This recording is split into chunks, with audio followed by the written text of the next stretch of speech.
આમાં અમારા પારખા થઈ ગયા, સમાજના પારખા થઈ ગયા અને બધા એના પારખા થઈ ગયા. આમાં કદાચ અમે નિષ્ફળ ગયા હોત તો ઘણું બધું નુકસાન થાત. અપેક્ષિત હતું કે કોંગ્રેસ ભાજપના એ નેતાઓ જે એકબીજાની સામે લડતા રહ્યા અથવા લડાવતા રહ્યા હરાવતા રહ્યા એ બધા એક સાથે એક મંચ ઉપર આવશે અને તમારા નેતૃત્વને સ્વીકારશે.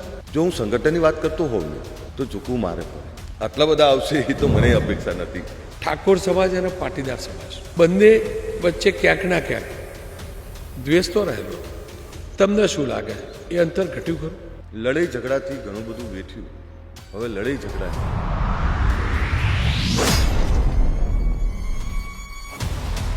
2017માં તમે કોંગ્રેસમાં કેમ જોડાયા? જો તમારા પિતા બીજેપીમાં હતા. હવે નાના હતા, મેચ્યોર નહોતા, એટલે યુવાનીમાં ભૂલ થાય. તમે ભાજપમાં જોડાવાનું મન બનાવ્યું, એના પછી બીજેપીના કયા મોટા લીડર સાથે બેઠક થયેલી અને શું વાત થઈ કે મોટા ઉપાડે કોંગ્રેસ છોડી બધા બીજેપીમાં તો જાય, પણ બીજેપીમાં જાય એટલે ખેસ પહેરવાની કે પટ્ટો બંધાઈ જાય એટલે બોલવાનું બંધ બીજેપી કરાવી દે? આ સવાલ બહુ અઘરો છે.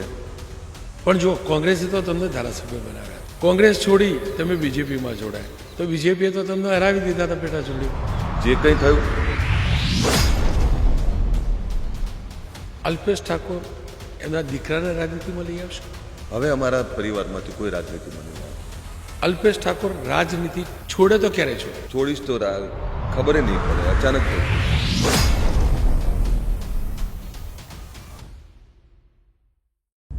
નમસ્કાર, ધી રોનક પટેલ શોમાં આપ તમામનું સ્વાગત છે. આજે વાત કરીશું ક્ષત્રિય ઠાકોર સેનાના અધ્યક્ષ અને ધારાસભ્ય એવા અલ્પેશભાઈ ઠાકોર સાથે. અલ્પેશભાઈ, આપનું સ્વાગત છે. નમસ્કાર. સૌ પ્રથમ તો એ જાણવું હતું, અદ્ભુત સંમેલન થયું, પણ કારણ શું રહ્યું કે તમે પ્રવચનમાં એમ કહ્યું કે જરૂર પડશે તો હું રાજનીતિ છોડી દઈશ? રોનકભાઈ, ગુજરાત ક્ષત્રિય ઠાકોર સેના છેલ્લા 15 વર્ષથી અમે કામ કરીએ અને આપને કહું કે અમે જે આઈડિયોલોજી, જે વિચારધારા સાથે કામ ચાલુ કર્યું એમાં મુખ્ય 3 વિષય હતા. સમાજનું સંગઠન, એટલે સંગઠિત થાય, એમાં વ્યસન મુક્તિ આવે ને શિક્ષણ વધે.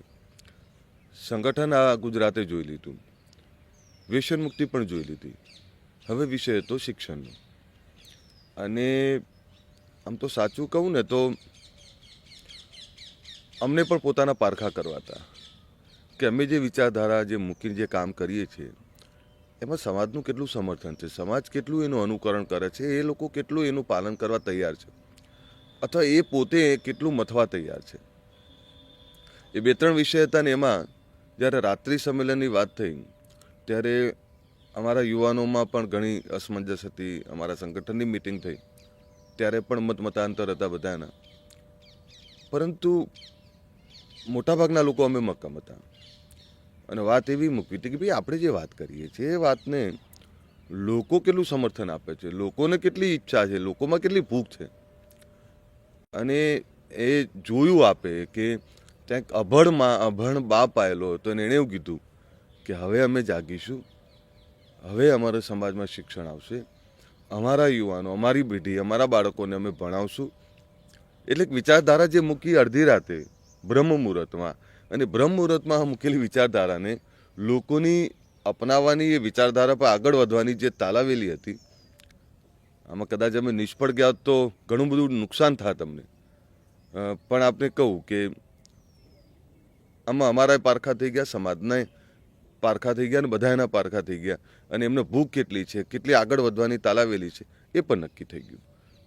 અને જે વિચારધારા સાથે આવ્યો, આમ જુઓ તો હું રાજનીતિમાં, સમાજકારણમાંથી રાજનીતિમાં આવેલો છું, ત્યારે સ્વાભાવિક છે કે અનેક સપના જે સમાજના હોય એ સપનાઓને લઈને જ હું આગળ વધ્યો હોઉં. સમાજની જે વિચારધારા, સમાજ જે ઈચ્છે છે કે સમાજમાં શું તકલીફ છે, એમને શું આપવું જોઈએ. તો જ્યારે વ્યસન મુક્તિની વાત કરી તો એ મુદ્દો એ જ હતો કે વર્ષોથી આ સમાજ વ્યસનોમાં ખૂબ ડૂબેલો અને વ્યસનના કારણે ઘણું બધું ગુમાયું. જો દેશ આઝાદ થયો ને રોનકભાઈ, ત્યારે તમામ સમાજો સરખા હતા. જે સમાજોએ શિક્ષણ અપનાવ્યું, જે સમાજો રોજગાર તરફ ભાગ્યા, એ તમામ સમાજો ડેવલપ છે. જેમણે ધર્મનું સાચું આચરણ કર્યું એ લોકો પણ આજે ડેવલપ છે. અમારી જોડે જમીનો ખૂબ હતી એટલે અમને એવું હતું કે ક્યાં કંઈ ખૂટવાનું છે. ધાનની કિંમત હતી, ધાન સિવાયની કોઈ જરૂરિયાતો હતી નહીં. પણ જેમ જેમ કન્ટ્રી ડેવલપ થઈ, આપણું ઇન્ડિયા ડેવલપ થવા લાગ્યું, લોકોની જરૂરિયાતો વધવા લાગી, મોજ શોખના સાધનો વધવા લાગ્યા, ત્યારે સ્વાભાવિક છે કે ખર્ચાએ વધવા લાગે, મોંઘવારી વધવા લાગી. જમીનો વેચીને તો કેટલું કાઢશે આ? એટલે જે વિચારધારા મૂકી સમાજના સર્વાંગી વિકાસની, એમને એવું થયું કે આમાં વ્યસનોમાંથી બહાર નીકળવું પડે, રોજગાર તરફ વધવું પડે, શિક્ષણ તરફ વધવું પડે, અંધશ્રદ્ધા કુરિયોજનથી બહાર નીકળવું પડે. આ બધા મુદ્દા લઈ અને અમે આગળ વધ્યા.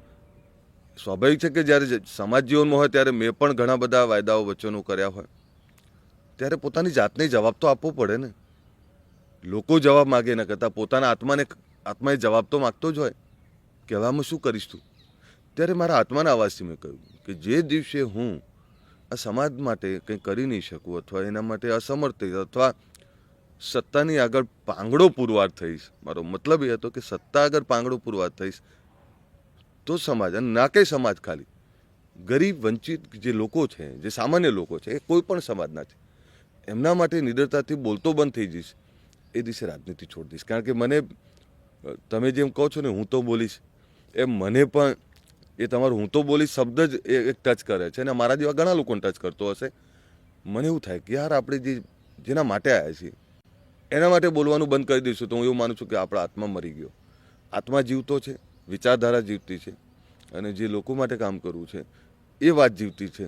એટલે હું એ ભાવમાં એને બોલ્યો, અને એ જ ભાવ હજુ પણ મારો છે કે જે દિવસે નહીં કરી શકું, રોનકભાઈ હસતા મોઢે છોડી અને એ સમાજ જીવન કરતો રહીશ, બીજું કંઈ નહીં કરું. તમે જે આ સંમેલન કર્યું, મેં જોયું કોંગ્રેસના નેતાઓ પણ હતા, ભાજપના નેતાઓ પણ હતા, અને એ નેતાઓ પણ હતા કે જ્યારે તમે રાધનપુરની ચૂંટણી લડતા હતા એટલે તમને હરાવવાનો પ્રયાસ કરેલો. ત્યારબાદ પણ તમારી સામે અનેક નિવેદનો આપવાવાળા નેતાઓ પણ હતા. અપેક્ષિત હતું કે કોંગ્રેસ ભાજપના એ નેતાઓ જે એકબીજાની સામે લડતા રહ્યા અથવા લડાવતા રહ્યા અથવા હરાવતા રહ્યા, એ બધા એક સાથે એક મંચ ઉપર આવશે અને તમારા નેતૃત્વને સ્વીકારશે.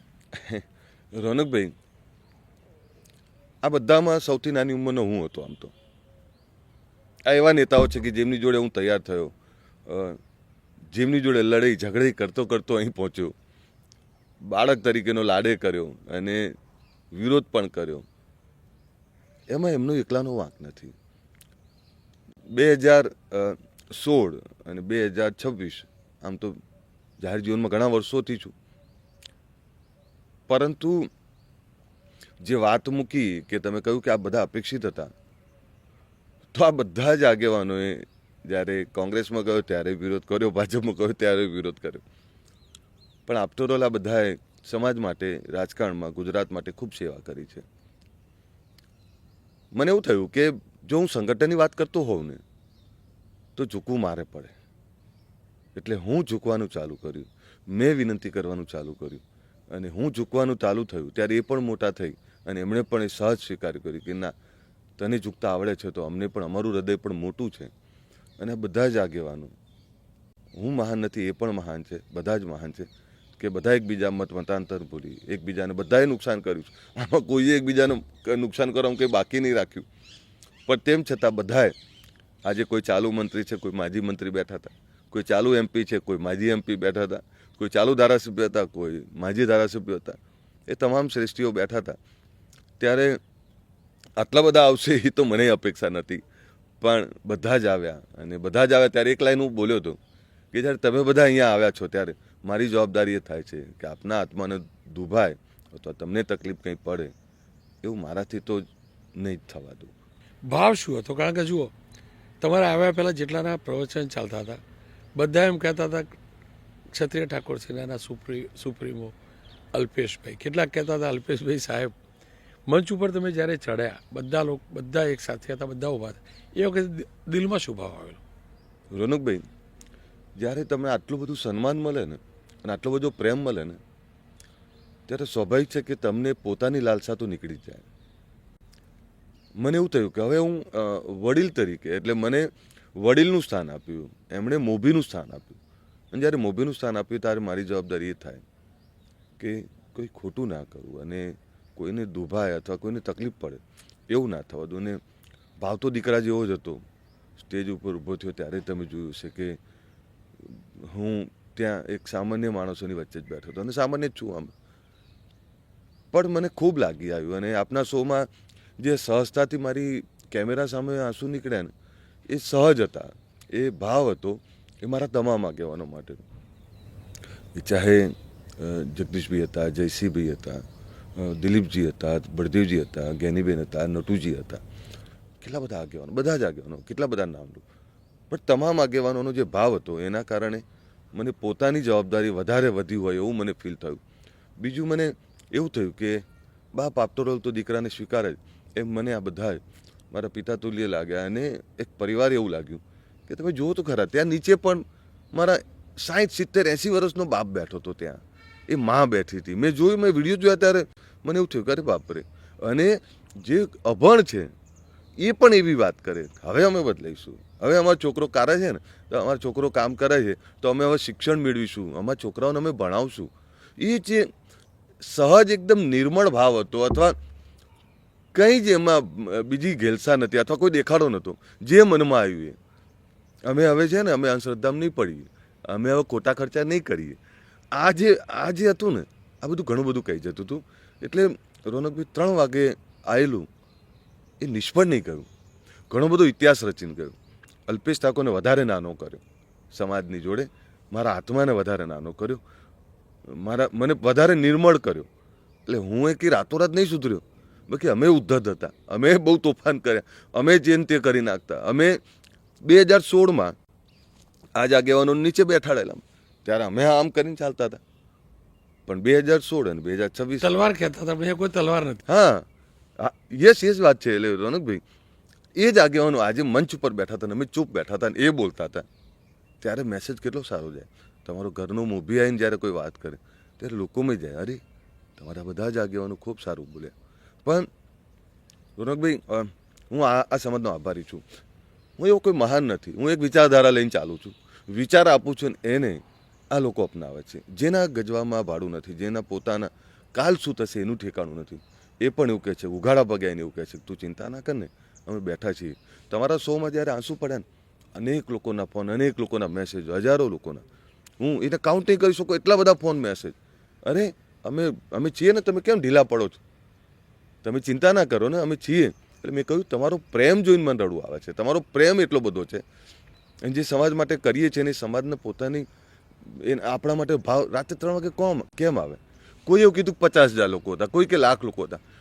અરે એક માણસે શું કરવા આવે રોનકભાઈ? શેના માટે આવે? રાતના 3 વાગે તમે પડોશમાં ઊભા થઈને નહીં પૂછવા જતા, અને આવી ખુલ્લા આકાશમાં, આવી કડકડતી ઠંડીમાં શું કરવા આવે? બધાના મગજમાં આ જ હતું કે રાત્રે કેમ રાખ્યું.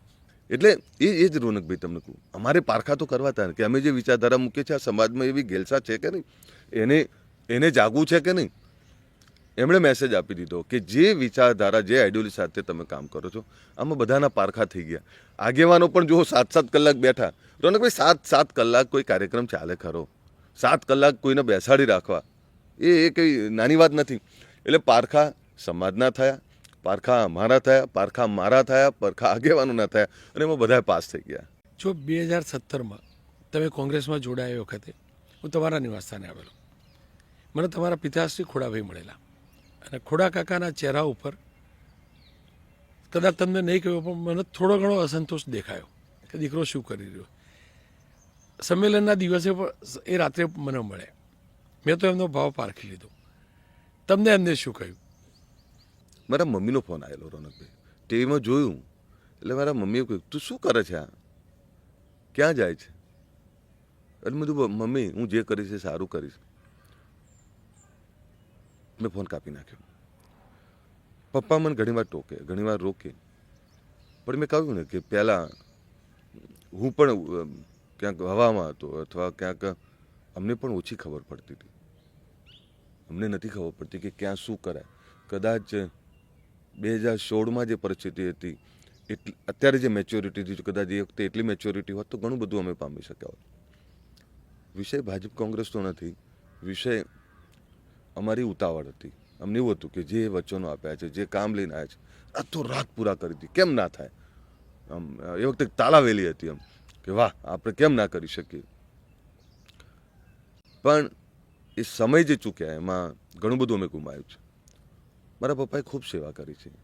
પપ્પા રાજનીતિમાં 1975થી એ તાલુકા પંચાયતના સભ્ય, દાદા હતા તાલુકા પંચાયતમાં સરપંચ હતા, પછી જિલ્લા પંચાયતમાં 25 વર્ષ રહ્યા. એટલે બાયબોન્ડ હું પોલિટિકલ પરિવારમાંથી આવું. મેં અનેક નેતાઓને મારે ત્યાં જોયા છે. પરંતુ પપ્પા છે ને એ મને ટોકે, મને રોકે. અને આજે પણ રોનકભાઈ, હું કોઈના વધારે પ્રેમ કરું અથવા ડરું તો એમાં મારા પપ્પા અને મારી પત્ની, અને હવે તો મારી હરલીન પણ આમ જોવું ને એટલે ડર લાગે મને, આમ એટલે બંધ થઈ જાઉં ગમે તેવું હોય તો. પણ પપ્પાનું ખૂબ મોટું યોગદાન છે રોનકભાઈ. એમને સંસ્કારનું સિંચન એવું કર્યું છે કે લડવાનું, અને લડવા એટલે એમણે હંમેશા એવું કહ્યું કે તમે સાચું કામ કરશો ને તો વાંધો નહીં આવે. 2017માં તમે કોંગ્રેસમાં કેમ જોડાયા? જો તમારા પિતા બીજેપીમાં હતા, ખોડા કાકા બીજેપીમાં હતા, તો અલ્પેશ ઠાકોર કેમ કોંગ્રેસમાં? રોનકભાઈ, અમને એવું હતું કે જે આંદોલનમાંથી આવ્યા છીએ, જે નીતિઓની સામે લડતા આવ્યા છીએ, તો એ નીતિઓની સામે આંદોલન કરતાં એ નીતિઓની આલોચના કરતાં તમે આવી ગયા, તો એ ત્યાં સાથે કઈ રીતે, એટલે અમે ઘણી બધી અસમંજસ હતી, અને એમાં અમારી પણ ભૂલો હતી. હવે એ સમય વીતી ગયો, એ ગાણા ગાવાનો કોઈ મતલબ નથી. સમય ગયેલો પાછો આવતો નથી. એ ભૂલ ગણો, એ વખતની જરૂરિયાત ગણો, અથવા એ વખતની અમારા બધાની તાલાવેલી ગણો, એમાં જે કંઈ ગણો, જે થયું એ બરોબર થયું, જે થઈ રહ્યું છે એ પણ બરોબર છે. પણ જો કોંગ્રેસે તો તમને ધારાસભ્ય બનાવ્યા હતા, કોંગ્રેસ છોડી તમે બીજેપીમાં જોડાયા, તો બીજેપીએ તો તમને હરાવી દીધા હતા પેટા ચૂંટણીમાં. ના, એમાં કોઈ પાર્ટીએ નહીં હરાયા. આપને કહું, લોકો તમારું ભવિષ્ય નક્કી કરતા હોય છે, લોકોએ હરાવી દીધા.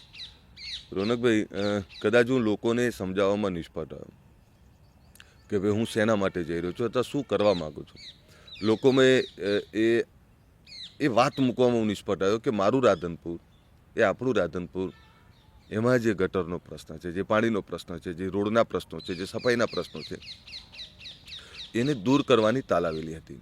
એ ચોરાણનું મારા સમી સાંતલપુરના પાછળના એ ગામડાઓ, જ્યાં મારે આજે પણ નર્મદાના પાણીથી વંચિત હતા, એમને ત્યાં નર્મદાનું પાણી પહોંચાડવું હતું, એના માટેની તાલાવેલી હતી.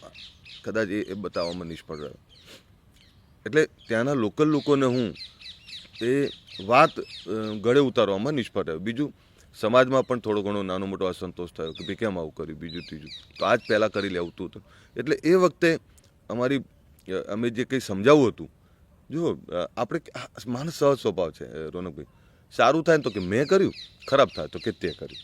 હું ફરીથી કહું, સારું ને ખરાબ બધું જ આપણી કાર્ય પદ્ધતિ ઉપર નભેલું છે. જે કંઈ થયું એના માટે હું પોતાની જ જાતને જિમ્મેદાર માનું છું, અને જે કંઈ થશે એના માટે હું પોતે જ જિમ્મેદાર છું. બીજા ઉપર ઉતળા રહેવાનો કોઈ મતલબ નથી. કેટલો મોટો ઝટકો હતો યાર, અને કેવા દિવસો થાય? રોનકભાઈ, ખૂબ મોટો ઝટકો હતો. આમ જોવા જો ને, વ્યક્તિગત મને કોઈ અસર નહીં થઈ, પણ સમાજ માટે ખૂબ મોટો ઝટકો હતો. એક સમાજ જે તીવ્ર ગતિથી ઉપર જઈ રહ્યો હતો, તીવ્ર ગતિથી આગળ વધી રહ્યો હતો, એમાં બ્રેક આવી. એમાં એકતામાં બ્રેક આવી, એની આઈડિયોલોજીકલ જે શિક્ષણની આગળ વધવાની બ્રેક આવી, એના ધંધા રોજગારની બ્રેક આવી, એને જે તમામ દિશાઓમાં જે ઝડપથી મળી જાય એવું હતું એમાં બ્રેક આવી. એ તો આજે ક્યાંય પરિસ્થિતિ હોત. એ વખતની જીતે અને હારે એ ઘણું બધું મને સબક શીખવાડ્યો, ઘણું બધું સમાજને સબક મળ્યો. અને એમાં મારા માટે મોટો સબક હતો કે જે સમાજ માટે, જે ગરીબ લોકો માટે મારે જે વિચારવું હતું એ કરવામાં હું ઢીલો પડ્યો અથવા લેટ પડ્યો. તો જો રાધનપુર ઠાકોર સમાજની વોટ બેંક, દબદબો, એમાં કોઈ બેમત નથી. રાધનપુર છોડી એ ગાંધીનગર કે જ્યાં મહત્તમ મતદાતા પાટીદાર છે, પટેલ છે, ત્યાં આવવાની જરૂર શું પડી? રોનકભાઈ, પાર્ટીનો નિર્ણય હોય છે આફ્ટર ઓલ. તો રાધનપુર મેં ખૂબ મહેનત કરી હતી. આ વખતે આપને કહું કે રાધનપુરના આ વખતની ચૂંટણીમાં નહીં ધારેલી લીડ આવત, કારણ કે મને તમામ સમાજો, એ આહિર સમાજ હોય, ભરવાડ સમાજ હોય, એ સંપૂર્ણ સમર્થન હતું. ઠાકોર સમાજ તો મારો હતો, મારો પરિવાર, એટલે 100% હોય. ચૌધરી સમાજ આ વખતે સંપૂર્ણ રીતે મારી સાથે હતો. તમામ સમાજો મારી સાથે હતા, અને ત્યાં હાર જીતનો કોઈ ડર નહોતો. પણ પાર્ટીએ નક્કી કર્યું કે ભાઈ આને ગાંધીનગર લાવી અને આખા ગુજરાતમાં ઉપયોગ કરવો. જો રાજનીતિમાં પાર્ટી નક્કી કરતી હોય છે પાર્ટીનો ક્યાં ઉપયોગ કરવો, એ પાર્ટી નક્કી કરતી હોય છે. પણ આપને કહું કે ગાંધીનગરમાં ઠાકોર, પાટીદાર અને દલિત એ બહોળી વસ્તી છે. એની સાથે પ્રજાપતિ, બ્રાહ્મણ, રબારી એની પણ બહોળી વસ્તી, અને સાથે હિન્દીભાષી સમાજની પણ બહોળી વસ્તી. આપને કહું કે જ્યારે અહીં ધારાસભ્ય તરીકે અહીં આવ્યો ત્યારે નવો હતો, પણ અમિતભાઈ શાહ સાહેબનો જૂનો વિસ્તાર હતો, અને સાહેબે ના આશીર્વાદ હતા અને સાહેબે ખૂબ સારી રીતે આમાં બધું પાર પડ્યું અને હું 45,000ની લીડથી જીત્યો. રોનકભાઈ, જ્યારે અહીં ધારાસભ્ય બન્યો છું ત્યારે આપને કહું કે અહીંયાના તમામ સમાજો મને પ્રેમ કરે છે, કારણ કે હું હંમેશા એમની જોડે નેતાની તરીકે નહીં, એક દીકરા તરીકે રહેતો હોઉં છું. મારી પાટીદાર બેન એવું કહે કે અમારો ભૈલો અહીંયા રહેવો જોઈએ, મારી ઠાકોર બેન એવું પણ કહે કે અહીંયા રહેવો જોઈએ, અમારી રબારી બેન ઓવાણા લેવા આવે, મારા પ્રજાપતિ બેન મને મળે તો એમ કે ભાઈ તું સારું કામ કરે છે. એમ આજે અહીંયા દલિત સમાજના ઘરે જાઉં ને તો એ બાપે એવું કહે કે તારી વાત તો બહુ સાચી હોય છે, તું વાત ગરીબની કરે છે, સામાન્ય લોકોની કરે. એટલે અહીં આવ્યો ત્યારે સર્વ સમાજનો પ્રેમ મેળવ્યો મેં. અને સવિશેષ જે લોકો ને શંકા કુશંકા હતી ગાંધીનગરમાં શું થાય, એમને તો મોટો જવાબ આપી દીધો ગાંધીનગરની જનતાએ. પણ જાહેર જીવનમાં રોનકભાઈ, તમે સમાજ જીવનની વાત કરો, સમાજની વાત કરો, પણ સાથે સર્વ સમાજની સાથે લઈને ચાલતા હો ત્યારે તમને તકલીફ નથી પડતી હોતી. અલ્પેશભાઈ, જુઓ, કોઈ માને કે ન માને, એ હકીકત છે કે ઉત્તર ગુજરાતની અંદર છેલ્લા 3-4 દશકમાં જે થયું ત્યારબાદ ઠાકોર સમાજ અને પાટીદાર સમાજ બંને મોટા સમાજ, પણ બંને વચ્ચે ક્યાંક ના ક્યાંક દ્વેષ તો રહેલો હતો. તમને શું લાગે છે, એ અંતર ઘટ્યું ખરું? રોનકભાઈ, ઘટ્યું એનું કારણ આપને કહું કે જ્યારે અમે આવ્યા ત્યારે અમે પણ આક્રમક હતા, અમે માઇલ થવા લાગ્યા, સાથે બધા સમાજો સાથેનો સહવાસ થોડોક થવા લાગ્યો, એકબીજાને ઓળખવા લાગ્યા. ઘટ્યુંનું કારણ તમને કહું, 26 જાન્યુઆરી 2026 રાતે 3 વાગે સંમેલન બોલાય, ત્યાં પાટીદાર સમાજના બોર્ડ મારીને એના આગેવાનો અને 2 સ્ટોલ, એક નહીં, અને નાસ્તા પાણીની વ્યવસ્થા કરે તો આ અંતર ઘટ્યું કે ના ઘટ્યું? જાહેર જીવનમાં ફક્ત રાજનીતિ નહીં પણ ધંધાકીય જીવનમાં પણ પાટીદાર અને ઠાકોરો નજીક આવવા લાગ્યા. અને ન કોઈ ફક્ત ઠાકોર પાટીદાર, સર્વ સમાજો નજીક આવવા લાગે છે. હવે લોકો કટ્ટરતાને નથી પ્રાધાન્ય આપતા, કટ્ટરતાને કોઈ સ્વીકારતું નથી. લોકો સ્પષ્ટ કહે છે કે તમે તમારી કોમ્યુનિટીનું કામ કરો ને, કોણ ના પાડે? પણ એનો મતલબ કે બીજી કોમ્યુનિટીનો વિરોધ કરવો એ તમારી કોમ્યુનિટીનો ડેવલપમેન્ટ નથી, એ તો અધોગતિ છે. લડાઈ ઝઘડાથી ઘણું બધું વેઠ્યું, હવે લડાઈ ઝઘડા નહીં, હવે કલમ અને ધંધાની દિશા પકડવી, આ વિચારધારા જે અમે મૂકી એમાં અમે તો સફળ થયા જ. અને એના કારણે આ સંમેલનમાં પાટીદાર સમાજ હોય, ચૌધરી સમાજ હોય કે કોઈ પણ સમાજ હોય, ફોન કરતા અથવા મને એકલા નહીં, અમારા છોકરાઓ કે સાહેબ પાટીદાર દાદા એવું કહેતા હતા, એટલે ગાડીને ભાડું ના તમે જોઈને લઈ જજો, પણ જજો એમ. એટલે આ જે છે ને બદલાવ, આ બદલાવ ગુજરાત માટે સારો છે. આ સંમેલન તમે જોયું હશે, સામાજિક સમરસતાનું શ્રેષ્ઠ ઉદાહરણ હતું કે ગુજરાતના તમામ સમાજોએ, એ સોશિયલ મીડિયા હોય કે માઉથ પબ્લિસિટી હોય, એવું કહ્યું કે નહીં બરોબર છે, આ કરે બરોબર છે.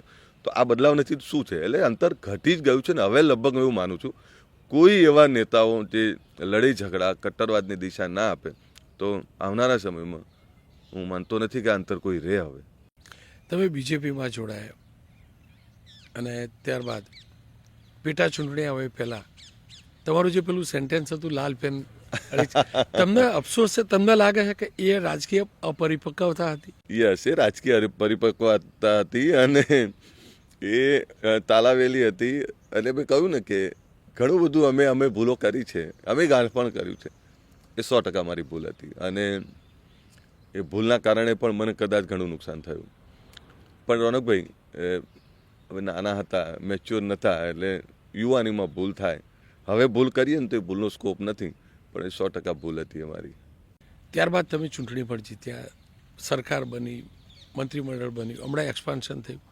અપેક્ષિત હતું કે મંત્રી બનવું? જો કોઈ ગમે તે કહેતું હોય, એમ્બિશન તો દરેક વ્યક્તિની હોય. રોનકભાઈ, ઈચ્છા કોની ના હોય? જાહેર જીવનમાં આવેલો વ્યક્તિ દરેકને, સરપંચને એવું હોય કે એક દિવસ દેશનો વડાપ્રધાન બનવું કે મુખ્યમંત્રી બનવું. એવું સરપંચ સપના જોઈ શકે, ધારાસભ્ય ના જોઈ શકે. એ દિવસે હું એવું માનું છું 182 ધારાસભ્યોમાં જેટલા ભાજપના છે એ બધા રાહ જોઈને બેઠા છે કે મને ફોન આવે, મને ફોન આવે.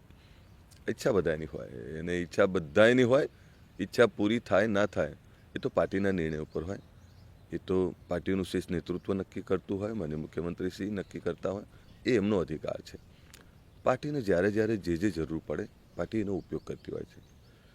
રોનકભાઈ, પાર્ટીના દરેક નિર્ણયને સહજતાથી એટલે સ્વીકારવો પડે કે જ્યારે મને ધારાસભ્ય બનાવ્યો ત્યારે કોઈને તો કેટલાકને તો એવું થયું છે ને કે આ મારો અધિકાર હતો, તો એ વખતે એ લોકોનું સાથે આપણે નહીં સમજવાનું.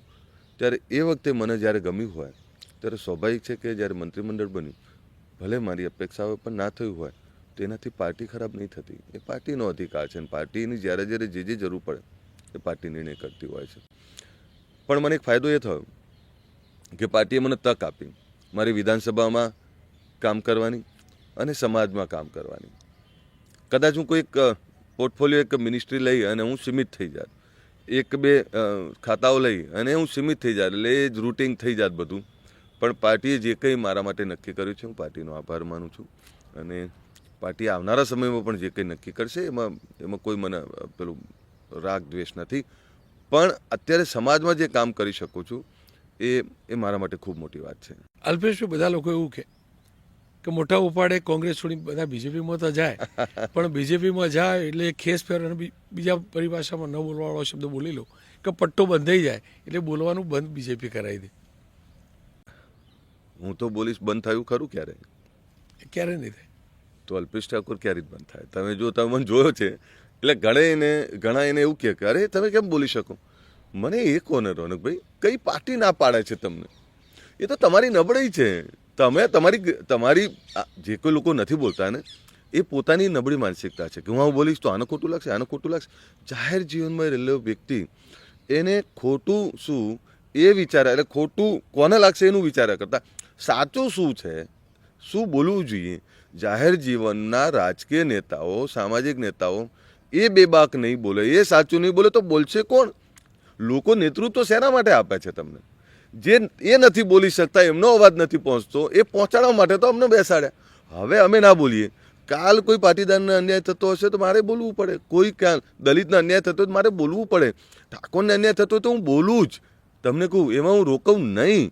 એમ ક્યાંક કોઈ વર્ગને એ રબારી ભરવાનો પ્રશ્ન હોય તો હું કેમ ના બોલું? એ પંચાલ પ્રજાપતિ દરજી સહી સુથાર માટે કોણ લડશે, કોણ બોલશે? એ નાના સમાજો છે તો એના માટે તો અમારે જ બોલવું પડે. એમ તમે નેતા તરીકે એવું માનો છો કે નહીં ભાઈ અમારા હું ના બોલે, આમાં શિસ્ત ના કહેવાય. શિસ્ત એ નથી. શિસ્ત એ છે જ્યાં કંઈ લૂપહોલ્સ છે, જ્યાં કંઈ નિષ્ફળતા છે, જ્યાં કોઈ ગડબડી ચાલે છે તો નેતાએ બોલવું જ જોઈએ. હું તો બોલીશ, એ મારા મનની ટેગલાઇન છે જ. એટલે હું હંમેશા બોલતો હોઉં છું અને આપણે જોયું છે. નહીતર બધાએ એ બોલતા કેમ નહીં ખબર છે?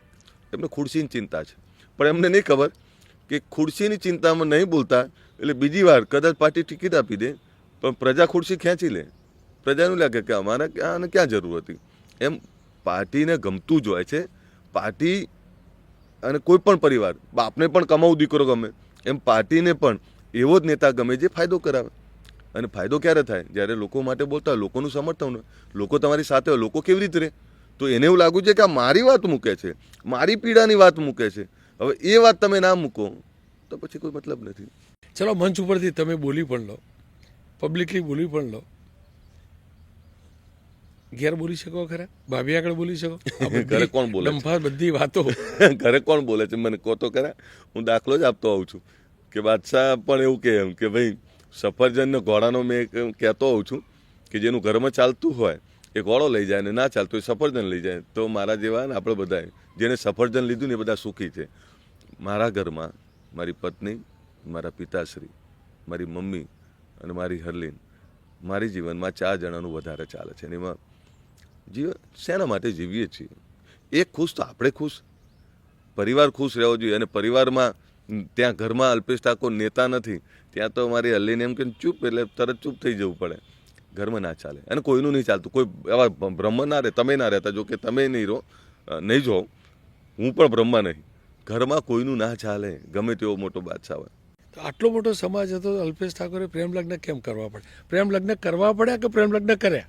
પ્રેમ લગ્ન કર્યા, એ કર્યા છે રોનકભાઈ.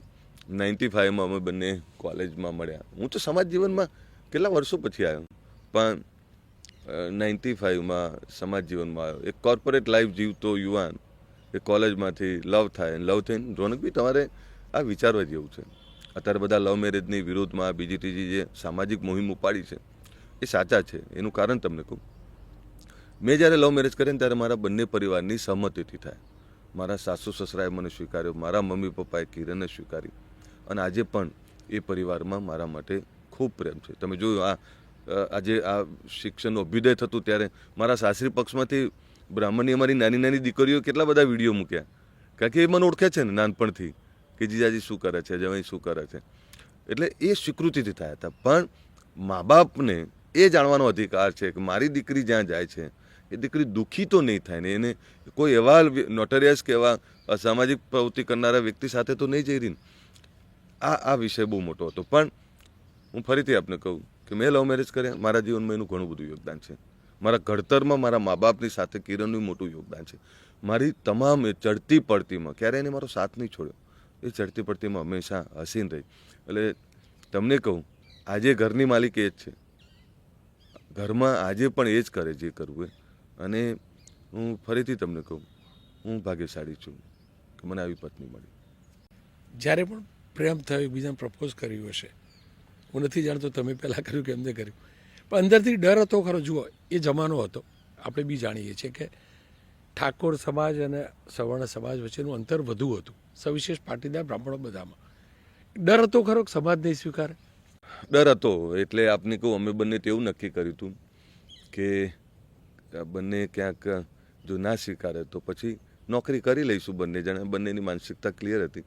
અને અમે બંને એકબીજાના કપડાં, એક વર્ષ તો કપડાં ભેગા કરવાનું થયા હતા. કારણ કે એ વખતે તો જવાની હતી અને મેં ઘણું બધું સ્ટ્રગલ કરેલો છે રોનકભાઈ. મેં ઘણી બધી મહેનત કરેલી છે. એક ગરીબ શ્રીમાન પરિવારમાંથી આવું, પણ સાથે એવું મનમાં ક્લિયર કે જાતે કમાવું છે. ડર હતો, પણ સાથે એવું પણ હતું કે મારા સાસુ અને મારા મમ્મી એ બંનેનો અમને બહુ સપોર્ટ હતો અને બંને અમને પ્રેમ એ ખૂબ કરતા. એટલે ડર હતો, પણ બહુ પાક્કું હતું કે બે પરિવારની સંમતિથી જ કરવા છે અને બંને પરિવાર સંમત થાય ને એ રીતે જ કરવું છે. અને એમાં અમે સફળ રહ્યા. તમે જુઓ, તમારી માતાશ્રીની વાત કરી, પણ તમે એ ના કહ્યું કે ખોડા કાકા એટલે કે તમારા પિતાશ્રી ખુશ હતા કે નહીં? મારા પપ્પા અને મારા સસરા બંને નારાજ હતા. અને મારા પપ્પાએ લાફો મારેલો કે બ્રાહ્મણની દીકરી આપણે તો પૂજા કરીએ એમની, આપણે તેમને એટલું બધું માન આપીએ અને એ તારે લગ્ન કરાતા હશે. પણ હવે પ્રેમ થઈ ગયો તો લગ્ન તો કરી લીધા હતા. મારી વાઈફે એવું કહ્યું કે પપ્પા હું એક ભાવમાં બે ભાવ નહીં કરું. હવે હું અલ્પેશ સિવાય બીજી ક્યાંય લગ્ન નહીં કરું. 2-3 દિવસ એકબીજાને સમજાવવાનું ચાલ્યું. પછી બંનેના પપ્પા માન્યા એટલે પછી કંસાર ખાઈ લીધો. પણ સ્વાભાવિક છે કે પપ્પા છે ને એ બહુ લાંબુ વિચારે. ત્યારે પપ્પાએ મારા સાસુ સસરાને વચન આપેલું, મમ્મી પપ્પા એનો મારા પપ્પાએ, ચિંતા ન કરતા દીકરીનું, હું દુઃખી નહીં થવા છું. અલ્પેશ શું કરે છે એના કરતાં એનો બાપ આ દીકરીને હાચવશે. મારો એને એ વખતે કહેલું કે મારા ઘરમાં આવે છે આ દીકરી તો આ દીકરીને ક્યારેય ઓછું નહીં આવવા દઉં. અને આજે પણ મારા પપ્પા એને ખૂબ રાખે. મારા મમ્મી પપ્પાએ જો સપોર્ટ ના કર્યો હોત ને રોનકભાઈ, તો કદાચ અમારું આટલું બધું લગ્ન જીવન સફળ ના થાત. એનું કારણ કોઈ HKમાં એ વખતે 9 લવ મેરેજ થયેલા. રોનકભાઈમાંથી 8 લવ મેરેજના છૂટાછેડા થઈ ગયા. તમને નવી લાગે, 6ના તો એક જ વર્ષમાં છૂટાછેડા થઈ ગયેલા અને 2 એક ઇસ્યુ આવ્યા પછી, બાળક આવ્યા પછી 2ના છૂટાછેડા થાય. અમને જુઓ ને તો બધા એવું કે કરે હજુ આમના એવા ને એવા છે.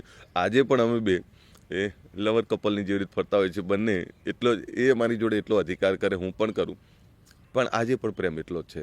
અલ્પેશભાઈ, બધા લોકો એ જાણે છે કે રાજનીતિમાં 3 નેતાઓ આવ્યા, 3 આંદોલન અલગ અલગ થયા, એ પૈકીનું એક તમારું પણ નામ છે. તો ક્ષત્રિય ઠાકોર સેના જે છે એની સ્થાપના કેવી રીતે થઈ? શું ખરેખર 17ના આંદોલન પછી થઈ? 17ના આંદોલનથી લોકો કેમ જાણતા થયા? રોનકભાઈ, આમ તો ગુજરાત ક્ષત્રિય ઠાકોર સેનાની સ્થાપના 2009થી શરૂઆત થઈ ગઈ હતી. સૌરાષ્ટ્રમાંથી મેં શરૂઆત કરેલી. આ કોઈ આંદોલનમાંથી આવેલા અમે લોકો નથી. અમે પીડામાંથી ઊભા થયેલા યુવાનો કે જેને સમાજના વિકાસની ભૂખ હતી અને જેને એવું હતું કે સમાજને સંગઠિત કરીએ, સમાજમાં વ્યસન મુક્તિ લાવીએ, શિક્ષણ લાવીએ. આ 3 જ બિંદુઓ પર અમારે કામ કરવું હતું. અને એના માટે અમે 2009થી મતતા હતા અને 2011થી ફૂલ ફ્લેગમાં ઠાકોર સેના આવી. ઠાકોર સેના આંદોલનમાં જાય છે એ વિષય ઘણા બધાના મનમાં હશે, એવું નથી. હું જાહેર જીવનમાં 2003થી કામ કરું. ગુજરાતના 10-12 હજાર ગામડાઓ રોનકભાઈ હું ફર્યો છું. મેં ઉત્તર ગુજરાત, મધ્ય ગુજરાત, સૌરાષ્ટ્ર, દક્ષિણ ગુજરાત બધે જ ગયો છું. એ ભાવનગરનો અલંગ, મહુવા, જેસરનો છેવાડાનો વિસ્તાર હોય કે પછી અમરેલીનો ધારી, સાવરકુંડલાનો એ વિસ્તાર હોય કે પછી જૂનાગઢનું ગીર હોય કે પછી જામનગરનું જાફરાબાદ, અમરેલીનું હોય કે જામનગર હોય, રાજકોટ હોય, કચ્છ, મોરબી, સુરેન્દ્રનગર, આ બાજુ સુરત નવસારી સુધી ગયો છું, એક એક ગામડાઓ ગયો છું, પંચમહાલના એ વારિયાઓના ગામોમાં ગયો છું, એ મહીસાગર, અરવલ્લી, સાબરકાંઠા, આણંદ, ખેડાના એ તાલુકામાં ગયો છું, મહેસાણા, પાટણ, બનાસકાંઠા જોયો છે તમે, પણ અહીં બધે ગયો છે કોઈ ખબર નહીં. એ આખું ગુજરાત ફર્યો છું, 10,000 થી 12,000 ગામડાઓમાં જઈને લોકો વચ્ચે રહ્યો છું, ભૂખ્યો તરસ્યો દોડ્યો છું. જ્યારે હું જતો ત્યારે એકલો જાતે ગાડી ચલાવીને ગયેલો છું. રોનકભાઈ એક દાખલો આપું, જુનાગઢમાં એકવાર મારી મિટિંગ 2010ની વાત છે, મેં કહેલું એ લોકોને કે કેટલી સંખ્યા થશે, કે 200 સંખ્યા થશે. મેં કીધું ટાઈમ, કે સવારે 9:30નો ટાઈમ રાખો. ઓકે, હું આવી જઈશ. સવાર ડ્રાઈવર આવ્યો નહીં, તો જાતે ગાડી ચલાવીને જુનાગઢ ગયો, ત્યાં 8 જણા બેઠા હતા, 9માં હું હતો, હું એક્ઝેક્ટ 9:30 પહોંચી ગયો. એટલે મેં કહ્યું લોકો કે તો અહીં જતા રહ્યા, પણ મેં કીધું હું તો ટાઈમે આવ્યો છું, આપણે કે વહેલા અહીં જતા રહ્યા. મેં કીધું કશો વાંધો નહીં. રોનકભાઈ એ વખતે કહીને આવેલો કે ભલે તમે 8 છો, 9માં હું છું, આ જ જગ્યાએ હજારો લોકો સાંભળવા આવશે, એના પાયા નાખવા આવ્યો છું, એટલે ચિંતા ના કરો. ને એ જ વખતે જ્યારે ભેસાણમાં મિટિંગ કરવા ગયો હું આંદોલન વખતે, રાતના 11 વાગે ખેતરમાં એ 15-20 હજાર લોકો મારી રાહ જોઈને બેઠેલા. મેં બહુ મહેનત કરી છે રોનકભાઈ. અને એક કોર્પોરેટ લાઈફમાંથી આવતો યુવાન, એક ગર્ભ શ્રીમંત પરિવારમાંથી આવતો, એણે સમાજ જીવન ક્યારે પસંદ કર્યું મને નહીં ખબર. મેં તો એક જ મેણું ભાગવા માટે રાજપથમાં બેઠક મારી. કોઈએ મને એવું કહ્યું કે અરે તમે ઠાકોર જેવા નહીં લાગતા. એટલે મારા માટે પહેલો સવાલ એવો હતો. એટલે મેં કીધું કેમ ભાઈ, શું થયું? એટલે કે તમારી બોલી, તમારી કામ કરવાની પદ્ધતિ અને તમારું ડ્રેસિંગ નહીં. મેં કીધું હું જે સમાજમાં જન્મ્યો છું એ સમાજ તો બહુ ગૌરવવંતો સમાજ છે, તમે આવું કેમ કહો છો? મને કે ખોટું ના લગાડો, તમારા વ્યસનો બહુ છે, આ બધી જમીનો તમારી હતી, નશાખોરીમાં, ક્યાંક કુરિવાજો, ક્યાંક ખોટા દેખાડામાં તમે કેટલી બધી જમીનો વેચી મારી, તો આના માટે કંઈક કરો ને. મને એ વખતે ખોટું લાગેલું, પણ ઘરે ગયો ને ત્યારે એવું થયું કે યાર વાત તો સાચી છે. વ્યસનો તો કેટલા બધા છે, વ્યસનોમાં અંધશ્રદ્ધા, કુરિવાજો, ખોટા દેખાડા, જમીન જાગીરી વેચી, શિક્ષણ દેખાય નહીં.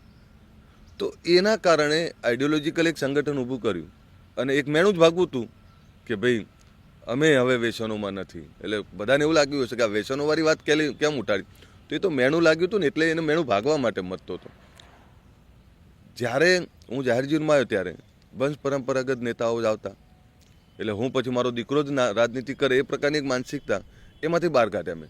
મેં વ્યક્તિગતનું કામ કર્યું. અમે જે યુવાનો જોડાયા, અને શરૂઆતમાં સાચું કહું ને, જે લોકો જોડાયા એ નવા લોકો હતા, જેમને પોલિશ કરવાના હતા. એમાં મારે પોતાને પોલિશ થવાનું હતું અને એમને પોલિશ કરવાના હતા. એટલે એ વખતે ભૂલો ઘણી કરી છે, તોફાનો ઘણા કર્યા છે, ઉદ્ધત બહુ કર્યું હશે. એટલે જે આવ્યા એવા, પણ અમે બધા કામ કરવા નીકળ્યા. એ પછી અમે વ્યક્તિગતનું કામ કર્યું, અને વ્યક્તિગત કર્યા પછી હું આપને કહું, આ સંગઠને અનેક સરપંચો આપ્યા, અનેક તાલુકા પંચાયતના સભ્યો આપ્યા, જિલ્લા પંચાયતના સભ્યો આપ્યા, ધારાસભ્યો, સંસદ સભ્યો આપ્યા, મિનિસ્ટરો આપ્યા, પણ સાથે વેપારીઓ આપ્યા, સાથે સમાજની ચિંતા કરે એવા શ્રેષ્ઠ નાગરિકો આપ્યા, સમાજની સાથે બીજા સમાજો સાથે ભળી અને ગામની ચિંતા કરી શકે, ગામનું નેતૃત્વ કરી શકાય એવા યુવાનો આપ્યા. શરૂઆત 2009થી થયેલી. 2017 તો બહુ જૂની વાત છે. એટલે જ્યારે આંદોલન ઊભું થયું ને ત્યારે તો ઓલરેડી અમારું, તમે 2014માં અમે મહેસાણામાં રેલી કાઢેલી, એ વખતે 60-70 હજાર લોકો અમારી સંમેલનો. ખરાબ બપોરે, ધારો કે અત્યારે તમે કહો છો ને રાત્રે કેમ ભેગા થયા, તો એ વખતે અમે ચેક કર્યું ત્યારે ખરાબ બપોરે એપ્રિલની ગરમીમાં ખરાબ બપોરે 2 વાગે 60-70 હજાર લોકો ભેગા થયા, ચાલતા રેલી કાઢી હતી. એ પહેલો અમારો એટલે ઘણું બધું લોકોને કદાચ નહીં ખબર, પણ હું સમાજ જીવનમાં ઘણું બધું કામ કરી અને લોકોના વચ્ચે ટાંપા કરતો, લોકોની ચિંતા કરતો અને લોકોના સાથે કામ કરતો અહીં પહોંચ્યો છું. અલ્પેશભાઈ, શું કારણ કે આંદોલનથી ઉદ્ભવેલા નેતાઓ અલ્પજીવી હોય છે, રાજનીતિમાં આવેલા નેતાઓની? એટલે એમાં શું થાય છે રોનકભાઈ, આંદોલનમાં આવ્યા હોય એટલે તમને એવું કે અમે બધું બદલી નાખશું. બધું બદલતા જ્યારે સત્તા મળે છે ત્યારે ખુરશીની ઘેલસા, લાલસા એટલી વધી જાય ત્યારે જે લોકો માટે આવ્યા એ તો ભૂલી જ જઈએ છીએ. એ અલ્પજીવી હોવાનું કારણ જ આ છે કે તમે જેના થકી આવ્યા, જે સમાજે તમને મોટા કર્યા, એ ખુરશીમાં બેઠા પછી તે સમાજને વધારે યાદ કરવો જોઈએ, વધારે ચિંતા કરવી જોઈએ. એ જે તકલીફો છે એના માટે વધારે બોલવું જોઈએ, વધારે મથવું જોઈએ. પણ ખબર નહીં, ખુરશી ખબર જબરજસ્ત હોય છે. આ ખુરશી કોઈને છોડવી ગમતી નહીં. ખુરશીની ગેલસામાં એ આઈડિયોલોજી, એ વિચારધારા, એ લોકો માટેની ચિંતા ક્યારેક ભૂલી જતા હોય છે. એટલે આંદોલનમાંથી આવેલા ઘણા બધા લોકો, એવું નથી કે ઘણા બધા સફળ થયા છે, પણ ભૂલી જાય છે ને એટલે અલ્પજીવી થાય છે. જો ભૂલે નહીં ને તો જે લોકોએ એમને નેતા બનાવે એ લોકો જ એમને જીવતા રાખે. પણ હવે દરેકની અલગ અલગ આઈડિયોલોજી હોય છે, દરેકનો અલગ અલગ સ્વભાવ હોય છે. ખુરશીનો મોહ ના હોવો જોઈએ. રોનકભાઈ, હું આજે આત્માથી કહું, ખબર નહીં હવે મને 50 વર્ષથી વૈરાગ્ય આવવા લાગ્યો છે. અને તમે મારા ભાષણોમાં જોતા હશો કે મને હવે કોઈ ગેલસા પહેલાં ખૂબ હતી. એટલે અમારા આગેવાનો કહે ને કે 10 વર્ષ પહેલાંનો અલ્પેશ ઠાકોરનો અત્યારે તો એક ઘેલસા હતી અને ખુરશીની લાલસા અમને હતી, ખૂબ હતી કે બેઠા પછી આપણે ઘણું બધું કરી દઈએ. મારાથી જે ભૂલ થઈ ને કે લીલી પેનથી સહી કરવી, એમ એ મારી ભૂલ હતી. પણ એવું હતું કે હરિયાળી કરી દઈએ એમ. લીલી પેનથી સહીનો મતલબ મારો એવો હતો કે આ સમાજમાં બધાને હરિયાળી કરી દઈએ, બધાને સારું સારું આપી દઈએ. એ ગેલસા. પણ હવે ખબર નહીં, અને એમાં જો સમાજ આટલો બધો પ્રેમ કરે, લોકો આટલો બધો પ્રેમ કરે, અને ફક્ત સમાજ એકલો નહીં રોનકભાઈ, મને તમામ સમાજો પ્રેમ કરે, ત્યારે આપણે એવું થાય કે યાર હવે ખુરશીની ગેલસા ના રાખવી પડે, લોકો માટે કામ કરે રાખીએ. એટલે મને તો આ ઉંમરે જો વૈરાગ્ય આવે છે તો જે લોકો આંદોલન બી હતા એમને એટલી જ સલાહ આપું, જે લોકોએ આપણને મોટા કરે ને એમને નહીં ભૂલવા જોઈએ. એમને ભૂલી જઈશું ને તો પછી ખુરશી આપણો સાથ છોડી દેશે. એટલે ખુરશી, તમને એવું ઈચ્છતા હો કે ખુરશી તમારો સાથ આપે રાખે તો લોકો વચ્ચે જે લોકો માટે આવે છે એના માટે નિડરતાથી બોલતા રહો. તમે વૈરાગ્યની વાત કરવા લાગે, ક્યાંક એવું તો નથી ને મન બનાવી દીધો રાજનીતિ છોડ દઉં? એટલે ખબર નહીં રોનકભાઈ, મનમાં કંઈક તો એવું ચાલે છે. કારણ કે આ લોકો માટે કામ કરું છું ને એ લોકોનો જે પ્રેમ છે ને, મને એવું થાય કે યાર આમના માટે કામ કરતો કરતો ક્યારેક હું નબળો ના પડી જાઉં, મને આ ખુરશી પકડી ના લે. અને એટલે જ મનમાં એવું જ થાય છે આપને કહું. પણ પછી એવું થાય કે યાર રાજનીતિમાં આ લોકો માટે તો આવ્યો છું, તો સત્તા નહીં હોય તો આ લોકોને શું મળશે એમ. એટલે હજુ અવઢવ તો બહુ ચાલે છે, પણ એવું થાય કે સત્તા એક સરકાર જે આ લોકોને આપી શકે એવું કદાચ હું એકલો ના આપી શકું. એટલે સરકારની પણ જરૂર છે, સત્તાની પણ જરૂર છે, અને સાથે એમના માટે કામ કરવાની પવિત્રતાની જરૂર છે. જો તમને એવું થાય કે રાત્રે 3 વાગે લોકો કેમ આવે, તો મારો ભાવ પવિત્ર હતો રોનકભાઈ. એ પવિત્ર ભાવથી જે મેં બોલાયેલા ને એટલે એ લોકો આવ્યા હતા. અને એમાં એકલા મેં બોલાયા હતા આવ્યા હતા એવું નહોતું, એમના ઉદરની એમના હૃદયની વાત મેં કરી એટલે એ લોકો આવ્યા. એટલે એ બધો પ્રેમ જોઉં છું ને ત્યારે એવું થાય છે કે યાર આ કાવા દાવામાંથી બહાર નીકળી જવું. જો સમાજનો ભાવ, તમારો ભાવ, આ બધું બરાબર, પણ કેટલાક લોકો એને શક્તિ પ્રદર્શન પણ કહ્યું. તમારા પક્ષે એને કેવી રીતે મૂલવ્યું? જો મારા પક્ષે એને સારી રીતે ના મૂલવ્યું હોત તો અમારા મંત્રીઓ આખી રાત બેઠા હતા, અમારા ધારાસભ્યો, અમારા સંસદ સભ્યો બેઠા હતા.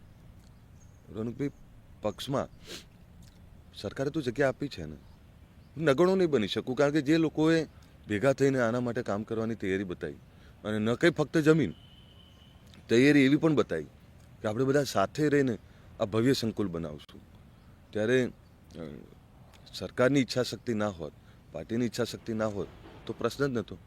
અમારા જગદીશ વિશ્વકર્મા અને રત્નાકરજી પણ એમણે પાર્ટીમાં સૂચના આપીને કહ્યું ભાઈ આપણે બધાએ જવાનું, એમના માટે દરેક સમાજો સરખા છે, પણ એમણે એ પણ કહ્યું કે આ સમાજને ખરેખર જરૂર છે અને આ વાત સાચી છે.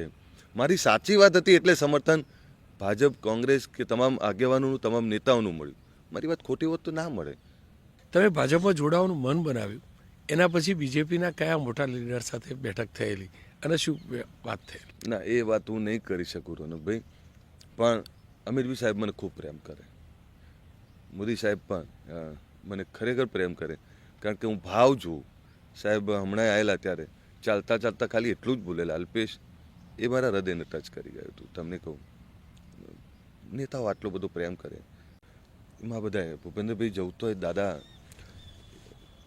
હસતા હસતા ઠપકો આપે, પછી હું કંઈક સારું હું કરી દઉં છું. એટલે પછી શું જોઈએ તમારે? પણ હું ફરીથી કહું તમને, મારા વ્યક્તિગત કામો થવાના, મારી વ્યક્તિગત કામો નહીં રોકાવાના. હું જેના માટે આવ્યો છું ને સમાજ માટે આવ્યો છું. સમાજના કામો નહીં થાય તો મારા આત્માનું માફ નહીં કરી શકું. સમાજ માટેની જે વ્યવસ્થાઓ છે, આજે બાળકોમાં શિક્ષણની ભૂખ લાગી છે, આમને દુનિયા સાથે તાલમેલ મિલાવો છે, આમને દુનિયામાં કમાવા જવું છે, આમને વિદેશોમાં અભ્યાસ કરવા જવું છે, એ નહીં કરી શકું ને તો હું મારા આત્માને માફ નહીં કરી શકું. શિક્ષણ ભવન જે બનાવ્યું છે, શિક્ષણ ભવન એ ક્વોલિટીવાળી વાત છે મારી. ફક્ત સ્કૂલ, કોલેજ એ સપનું નથી મારું. ત્યાં ક્વોલિટી શિક્ષણની વાત છે. ત્યાં યુપીએસસી, જીપીએસસીની વાત કરવા માટે આ બનાવ્યું છે મેં. ત્યાં મેં એને રોજગાર મળી શકે, એને સીધું એનું ભવિષ્ય ઉજ્જવળ થાય એના માટેની વાત છે. એટલે એના માટે મથું છું. બાકી પાર્ટીમાં તો ખૂબ પ્રેમ, હું બીજી કોઈ વાત નહીં કરું, પણ મને બહુ જ પ્રેમ મળે છે, સન્માન પણ ખૂબ મળે છે. અલ્પેશભાઈ ઠાકોર રાજનીતિમાં ના આવ્યા હોત તો ક્યાં હોત? હા, જો રાજનીતિમાં ના આવ્યો હોત અને સમાજ જીવનમાં ના આવ્યો હોત તો સાચું કહું ને એક સારો ઉદ્યોગપતિ કે સારો વેપારી હોત અને ચીલા ચાલુ ના હોત. કારણ કે હું એક કોર્પોરેટ લાઈફ જીવતો, જેણે 94માં રાજપથમાં કોર્પોરેટ ક્ષેત્રમાં બેસવાની બેઠક હોય, જેના મારા સંબંધો, મારા પિતાશ્રીના સંબંધો, તો બી તમને ખબર નહીં હોય. મારા મિત્રો છે ને મારાથી ઉંમરમાં મોટા, એટલે 15 વર્ષ 20 વર્ષ, પપ્પાના ભાઈબંધો એ મારા ભાઈબંધો. અને એટલે જ કદાચ કોઈ એબ ના આવી, કોઈ મારામાં મેં વ્યસન, ઘણા બધા એવું કે અલ્પેશ ઠાકોર વ્યસન મુક્તિની વાત કરી, એ તો નહીં પીતા ને. મારી જિંદગીમાં મેં ક્યારેય કોઈ ગુટખાઈ નહીં ખાધી, મેં મારી જિંદગીમાં કોઈ વ્યસન નહીં કર્યું. હું એ જ બોલું છું જે હું કરું છું. હું કદાચ રાજનીતિમાં ના હોત તો પહેલાં એક સપનું હતું કે બેંકમાં મેનેજર બની નોકરી કરતો હોત. બેંકમાં નોકરી ના હોત તો સારો વેપારી, સારો ઉદ્યોગપતિ હોત.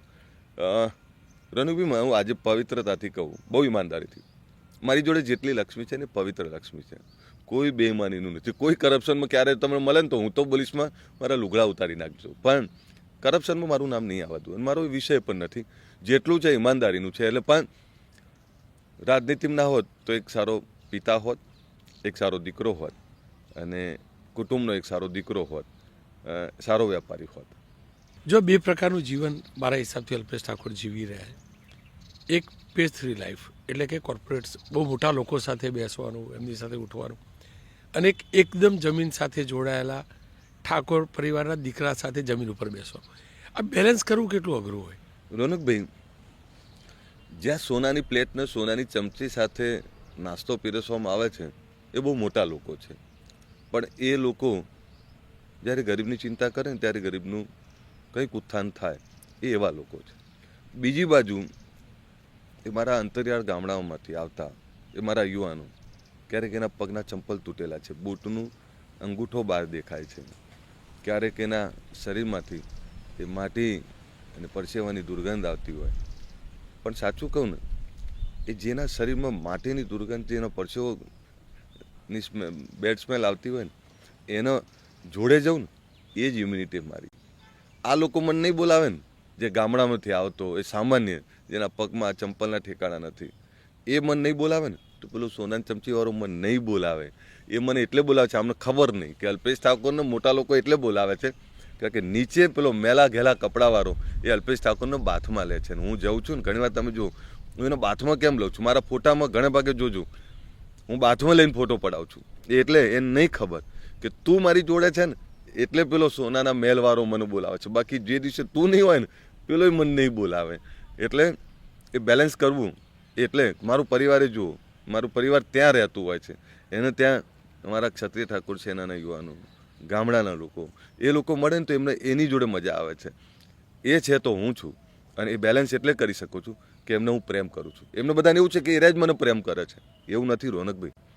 એ જેટલો પ્રેમ કરે છે ને એનાથી અનેક ગણો હું કરું છું. આ એટલે મતું છું. એમનો પ્રેમ ઓસરી જાય ને તો હું ઘરે ચાલીને બેસી જઈશું. એ પ્રેમ કરે છે એટલે બેલેન્સ થાય છે. એટલે મારે બંને બેલેન્સ કરવું જરૂરી છે. એમનું ભલું કરવું હશે તો એમની જોડે બેસવું તો પડશે. એમની જોડે બેસીશ તો જ અમને કંઈક નવું આપીશ. એટલે ડેવલપ લોકો સાથે બેસવું, એટલે કે અનડેવલપ લોકોને મારે ડેવલપ કરવા છે. અલ્પેશ ઠાકોર એમના દીકરાને રાજનીતિમાં લઈ આવશે? રોનકભાઈ, વંશ પરંપરક રાજનીતિનો નિયમ બધા નેતાઓ, મારો છોકરો રાજનીતિમાં આવે, હું નથી ઈચ્છતો મારે એક પણ દીકરા રાજનીતિમાં આવે. ઘણા બધા એવું લાગે આ બહુ સ્ટ્રગલવાળી, સંઘર્ષવાળી લાઈફ છે, એ દીકરાઓ ના કરી શકે ને એમને કરું. હું ઈચ્છું છું કે મારો દીકરો નહીં પણ મારા સમાજમાંથી, મેં કહ્યું ને 2036માં જ્યારે ફરીથી 10 વર્ષ પૂરા થશે અને આવું સંમેલન મળશે ત્યારે નવા નેતાઓ, નવા અધિકારી, નવા કર્મચારીઓ, દીકરી ડીએસપી ભાષણ કરતી હોય, દીકરો કલેક્ટર ભાષણ કરતો હોય, ક્યાંક નવો નેતા ત્યાં બેઠો હોય, એમાં મારો દીકરાનું કલ્પના નથી મારી. સમાજના દીકરાઓ એ નેતૃત્વ કરતા હોય. મારા દીકરાઓ રાજનીતિ નહીં આવે પણ મારો મોટો દીકરો ઉત્સવ એ સમાજ જીવનમાં 100% રહેશે, મને એવું લાગે છે. અને એને લોકો સાથે ખૂબ ગર્વ છે. પણ હું નથી ઈચ્છતો કે મારો એક પણ દીકરા, અને હું એવું માનું છું રોનકભાઈ, હવે અમારા પરિવારમાંથી કોઈ રાજનીતિમાં નહીં આવે. અલ્પેશ ઠાકોરના જીવનનો ફાઇનલ ગોલ શું?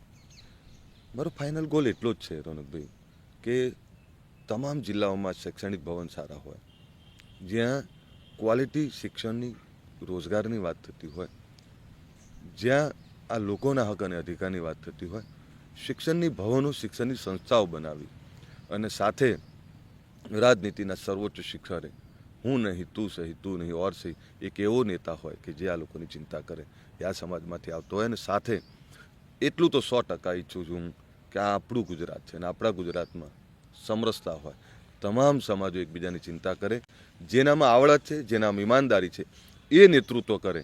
કોઈ વર્ગ કરતાં એ જે બધાની ચિંતા કરે એવા નેતાઓની જરૂર છે. મારું સપનું એટલું જ છે કે એવા નેતાઓ જોઈએ કે જે નેતાઓ ગરીબની ચિંતા કરે, જેના ઘરમાં અંધારું છે એનું અજવાળું કરવાની ચિંતા કરે. મારો ફાઇનલ ગોલ એટલો જ છે કે આ સમાજની દીકરી ડીએસપી અને કલેક્ટર દીકરો બનીને આવતો હોય, જે દિવસે એ આવવાનું ચાલુ થશે ને, હું માનીશ કે હવે સમાજ આગળ વધી ગયો. અલ્પેશ ઠાકોરના જીવનમાં કોઈ એવો મુદ્દો અથવા કોઈ એવી ઘટના કે જેને અલ્પેશ ઠાકોરનું જીવન બદલ્યું હોય? જીવનમાં તો કંઈ એવું નહીં, પણ એકવાર પપ્પા 2 ઘડિયાળ લાયેલા અને એમાં મોટા ભાઈને એવું કે તું પહેલી પસંદ કરે તો રડી ગયેલો. અને મમ્મીને એવું કીધું, મમ્મી આ પપ્પા કેમ આવું કરે, એટલું યાદ રાખજે, હું એવું કામ કરીશ કે એક દિવસ તમે લોકો મારા નામથી ઓળખાશો. મારા ગામમાં ક્રિકેટ રમીને આવેલો અને મારા જ કુટુંબનો એક ભાઈ ક્રિકેટ રમીને આવેલો એવું કીધું હતું કે આ દીવાતળે અંધારું છે. એટલે મેં દાદાને જઈને પૂછ્યું કે દાદા દીવાતળે અંધારું એટલે શું? એટલે કે અમારા પછી તમે કંઈ નહીં કરી શકો. ત્યારે મેં દાદાને કીધું, દાદા એક દિવસ એવું નામ કરીશ કે આ ગામે મારા નામથી ઓળખાશે ને તમે મારા નામથી ઓળખાશો. અને ત્રીજો બનાવ એ રાજપથના કોર્પોરેટ ફિલ્ડમાં એક વ્યક્તિ એવું કહ્યું કે તમારો સમાજ એ દારૂમાં ડૂબેલો છે, નશામાં ડૂબેલો છે, આનું કંઈ નહીં થાય. ત્યારે એવું થયું કે આ સમાજમાં બદલાવ લાવવો છે. અલ્પેશ ઠાકોરે જીવનમાં કરેલી કોઈ એવી ભૂલ જાણે અજાણે કે એનો પશ્ચાતાપ હોય? રાજનીતિમાં નહોતું આવવાનું. આ બહુ ઓનેસ્ટીથી કહું, સમાજ જીવન સાથે જોડેલો રહ્યો હોય તો સારું હતું, પણ જાણે અજાણે રાજનીતિમાં આવ્યો. હવે તો રાજનીતિ નભાઈ જ છૂટકો છે. બાકી હું આપને કહું, હું રાજનીતિનો જીવ નથી, હું માનવતાવાદી માણસ છું, સમાજ જીવનનો જીવ છું. માનવતાના મૂલ્યો માટે કામ કરવાનું વધારે ગમતું હોય છે. બાકી મને પોતાને મારી ભૂલોની ખબર છે. એક ભૂલ નથી, અનેક ભૂલ છે, પણ એ ભૂલોમાં એક વસ્તુ ચોક્કસ છે કે આ ગરીબ લોકો માટે, સમાજ માટે કંઈક કરવાની, કંઈક કરી છૂટવાની ઘેલસા, ઉતાવળ, એના કારણે મારાથી જે ભૂલો થઈ છે એ મને ખબર છે. કદાચ બીજાને ખબર હોય ના હોય, પણ મને ખબર છે. એની ભૂલો સુધારવા માટે અત્યારે મથું છું. અલ્પેશ ઠાકોરે નક્કી કરેલો સંકલ્પ કે હું જીવનમાં બધું કરીશ પણ આ કૃત્ય તો નહીં જ કરું, તો એ કહ્યું? મારો સંકલ્પ એટલો જ છે, કરપ્શન નહીં કરું ક્યારે. કોઈ ગમે એટલું કે જે વ્યક્તિ દારૂબંધીની વાત કરે એ જ દારૂના અડ્ડાઓના હપ્તા લેતો હોય, જે વ્યક્તિ ઈમાનદારીની વાત કરે એ જ જાહેર જીવનમાં કરપ્શન કરતો હોય. રોનકભાઈ, રાજનેતાઓમાં ઘણી બધી બાબતો હોય છે. હું આપને એક સંકલ્પ એટલો કહું કે હું કરપ્શન નહીં કરું અને હું જાતિ વચ્ચે ઝઘડા ક્યારેય નહીં થવા દઉં. હું માનવતાવાદી છું, સમરસતાવાદી છું.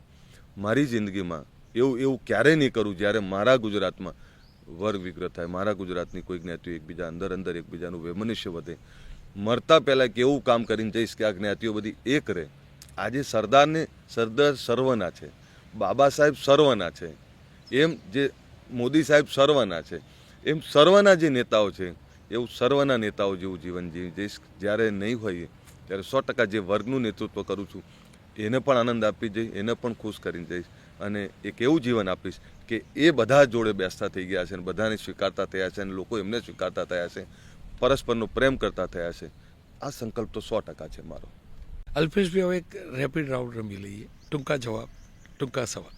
અલ્પેશ ઠાકોરના ગમતા વ્યક્તિ કોણ? પિતા, માતા, પત્ની? આ સવાલ બહુ અઘરો છે. મમ્મીથી ડર લાગે અને પપ્પાને અને પત્નીને ખૂબ પ્રેમ કરું, ખૂબ પ્રેમ કરું.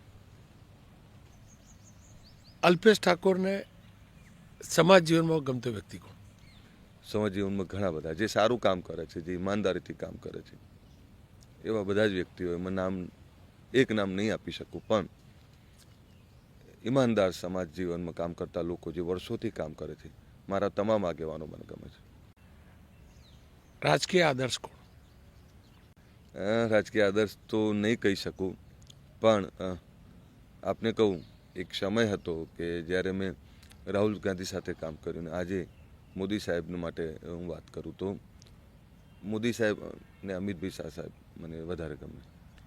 અલ્પેશ ઠાકોરના જીવન ઉપર સૌથી વધુ પ્રભાવ કોનો? મારી પત્નીને મારા પિતા. અલ્પેશ ઠાકોર રાજનીતિ છોડે તો ક્યારે છોડે? છોડીશ તો ખબર નહીં પડે, અચાનક છોડી દઈશું. પણ એટલું ચોક્કસ કહું કે હું સામાજિક જીવનનો માણસ છું. મને ઈમાનદારીથી બોલવાનું, ઈમાનદારીથી કામ કરવાની આદત છે. એટલે પરમાત્મા ઉપર છોડ, મારી ખોડિયાર જે નક્કી કરે એ ખરું.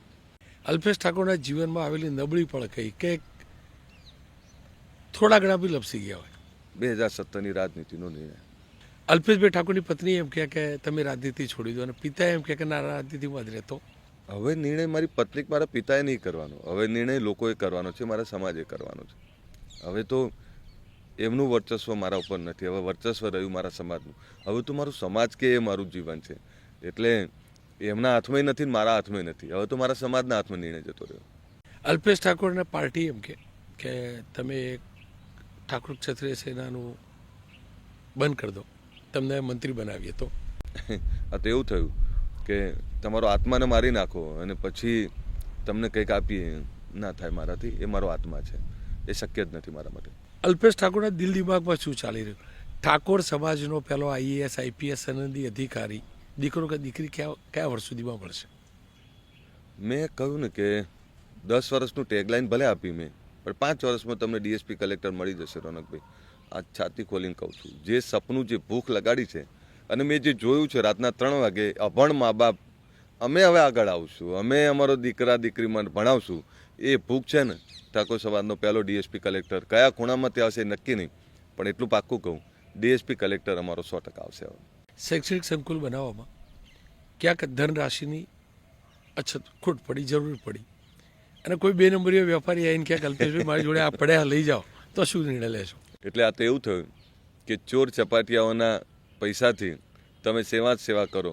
ચોર ચપાટીઓના સેવાથી મંદિર થોડું બનાવાય. આ મંદિર બને છે અને મંદિર જ્યારે બની રહ્યું છે ત્યારે એમાં પવિત્રતા એ ઈંટથી લઈ એની ધનરાશિ સુધી જોઈએ. ભલે 100 કરોડનો પ્રોજેક્ટ છે અમારો, પણ એટલું ચોક્કસ કહું, કોઈ એવા પૈસા નથી જોતા. એના કરતાં મારી 2 વીઘા વેચી મારીશ, પણ એવા પૈસા હું નહીં લેવા નીકળું. એટલે રોનકભાઈ, એટલું તમને શ્યોરિટી કહું, 2 નંબરિયા પૈસાથી મારે સમાજનું શિક્ષણ ના આપી શકું. એ તો બિલ્ડિંગ બને, એ બિલ્ડિંગમાં ઘડતર ના થાય. અલ્પેશભાઈ સૌથી વધુ શ્રદ્ધા કયા તત્વોમાં રાખે? મારી ખોડિયાર ઉપર. મારી ખોડિયાર મને ક્યારેય ભૂલો નહીં પડવા દેતી. મારી ખોડિયાર ઘરમાં, આખા ઘરમાં ખોડિયાર. મારી નાની ભૂલકી દીકરી હોય કે મારા પપ્પા કે મારી પત્ની હોય, ઘરમાંથી નીકળું લે મારી ખોડિયાર. જ્યારે આંખ બંધ કરું ત્યારે ખોડિયારે મને દિશા આપી છે.